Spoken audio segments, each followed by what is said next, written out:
sanibona sizwe sasemzansi. Yazi ngithi angibhodle la.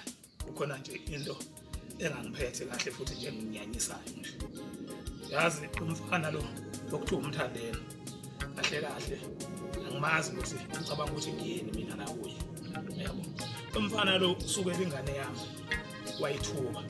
Waqhamba amanga wathi ipolisini. Yabo.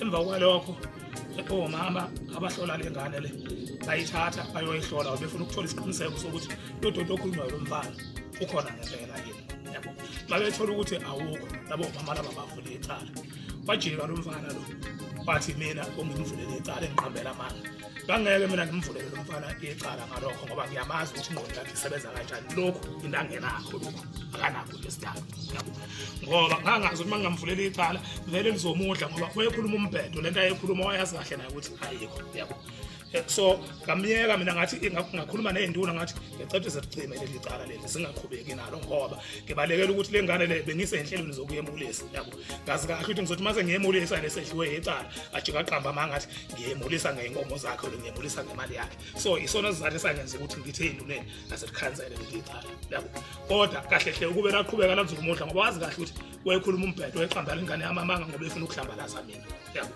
so manje sengimbona esehamba ekhuluma izinto engingayitholi kahle balushukela ikhuluma into engazwakali kule show yakhe le ifaka igama lami ifaka nengane yami lo mfana lo akabaza abantu ngiyambona ngithatha kancane mhlawumbe ucabanga ukuthi ngilezi intatheli lezi ahamba ezihange bame zenzo magoti bakhe mina angiyona ke lo nhlobo le yabona mthandeni mfana wami wala sohlangana khona ngokufundisa abantu awungazi kahle kahle lasohlangana khona mina ngokuqhumisa ngebanga nje ngidaxe ngemvulo ukukhombisa ukuthi uyingane umfana ayikho into ongayenza kimi so qhubeka kana lengqondo yakho ngiyakukhoza mfana wami ngiyakukhoza ukukhomba ngomono ngiyakukhoza ungacabanga ukuthi nje ubuhlezi ukhuluma lezi zinto anyana uyikhuluma engomeni zakho nje ngikuyeka ngoba ngikusala ngikuyeka ngoba ngisuke ngicabangela umsebenzi wami futhi kwesinye isikhathi uyaqasha uma usanda ukukhuluma le mbhedo yakho le ngize ngiye e-studio ngiyobhodlela khona kodwa one day ngiyakutshela sohlangana one silimana day sotholana mina nawe ngiyakutshela boy.